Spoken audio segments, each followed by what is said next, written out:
Celeste is a platforming game where you play as a young girl named Madeline that climbs a mountain. There's no enemies to kill, and your character only has two special abilities: climbing, and this special dash you can do once until you land. Despite its simpler controls, it's an extremely challenging platformer that can appear daunting to even those who typically play platformers. And as someone who really enjoyed my experience with the game, it makes me a bit sad that so many people are turned off just by seeing the game because of how difficult it looks. I think Celeste is a game worth experiencing, even if you're not typically someone who enjoys platformers, because of how it tells the story through its mechanics. The story of Celeste can be boiled down to sad girl climbs a mountain to feel better. But the climb is a not so subtle metaphor for her overcoming her flaws and handling her depression. Madeline, the main character, suffers from panic attacks and decides to climb the mountain in some ambiguous hope that doing so will help her overcome all the problems that she's facing. Eventually, Madeline encounters a mirror in some ancient ruins during her climb, and it shatters. A part of herself escapes and begins chasing her, all while acting as the cynical and pessimistic voice of negativity. In a sense, it is a physical manifestation of her depression that acts to complicate her journey and weigh her down.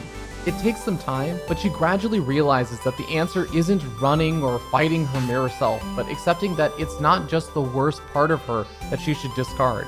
It's a part of her that's ultimately trying to look out for her and just gets carried away sometimes. Once she does that, she's able to continue her journey with the assistance of her mirror self to reach the summit. All of this is delivered in the narrative with dialogue or subtext in the dialogue. And while I do think the story is on its own a good one, I don't think it's what made me fall in love with the game. If I had experienced Celeste in a Let's Play on YouTube or just watched someone play it on Twitch, I don't think it would have hit home with me because so much of the narrative is delivered subtly through its mechanics.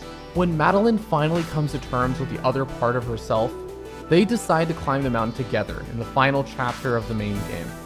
The entire way to this point, you've acclimated to an unchanging set of character mechanics and have only been reacting to external environment changes like bumpers or clouds or whatever these are.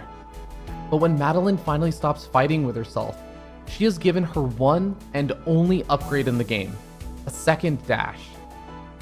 When you've made your way through pretty much the entire game with a single dash, that becomes the norm and how you think about the game. Suddenly being empowered with two dashes felt freeing in a way I really didn't expect. And the level is one of my favorites because it felt so empowering. It was like I didn't even realize how limited I had been the whole time. The game didn't just break away into a cutscene and tell me, everything's good now, here's another level. It really made me feel that way in the gameplay. In the current age of games, I think most games that aim to be difficult achieve it because failing is extremely punishing. Games like Dark Souls have punishing mechanics where if you die, you lose your ability to power up, thereby losing large chunks of time and progress. Every death is extremely painful. In multiplayer games, the objective is usually to win more than 50% of the time to rise up the ranks. So you see many players in games like StarCraft get far more frustrated at losses than they are happy with victories. Failure hurts. And Celeste, a game about a girl who is struggling with the feeling of being a failure, almost ironically does the opposite with its game mechanics. Death is not only not very punishing in Celeste, but it's expected.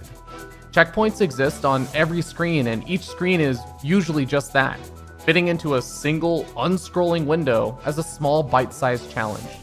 When you die, the progress you lose is often minimal, and while dying close to your goal can be frustrating, you don't get penalized in any other way than losing 5 to 15 seconds of time. Not only that, but your success rate doesn't have to be higher than 50%. It doesn't even have to be 1%. You only have to win once, and then the challenge is complete, and you can move on to the next challenge. The entire system is designed to encourage rapidly picking yourself back up onto your feet after every failure and trying again.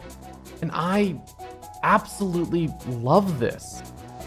The game teaches you to accept failure as simply a part of the experience, and that you really only fail when you decide to stop trying. It's a lesson not just delivered through the text in the narrative, but in actual gameplay. The game is difficult, and no matter how many times you fail, the game won't pull its punches.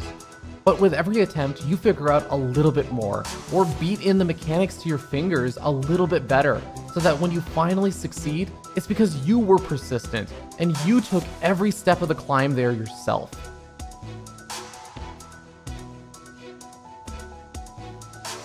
While these were two prime examples of the mechanics tying into the story, there are plenty more I want to leave for you to find for yourself, like the golden feather pickups that quite literally let you move freely and entirely defy gravity after it plays an important role in one of the cutscenes. This game really holds a special place in my heart, and I found it when I was going through a really rough time in my life. While I'm not diagnosed with depression, the story of Madeline's struggle really resonated with me, and I often find myself revisiting the game when I'm feeling at my worst. I know platformers are not for everyone, but I think that there's a deeper message in the game that is delivered in a way that can't be explained to you, because it's delivered as an experience. So if you're going through some difficulty in life, I hope you consider giving Celeste a shot. Thanks, and have a good climb.